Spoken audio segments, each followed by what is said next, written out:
సంఘాల్లో నిచ్చలు విడతనం అలవాటైందని, అల్లరితో కొన్ని ఆటపాటలే రద్దని చెప్పారు. అల్లరితో సంఘాలు ఆటపాటలు చేస్తూనే లేదు ఈరోజు. దాన్ని ఆరాధన అని పేరు పెడుతున్నారు.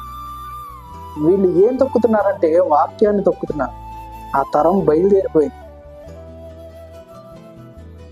యెహోవా స్వరం వినడం తెలియదండి. దేవుడు ఏం మాట్లాడుతున్నాడు, ఏం చెప్తున్నాడు, ఎటు వెళ్ళమంటున్నాడు, ఏం చేయమంటున్నాడని విచారణ చేసే తరం నశించిపోతుంది. చాలా మందికి ఇది అర్థం కావట్లేదు. మా ప్రయాసంతా ఇదే.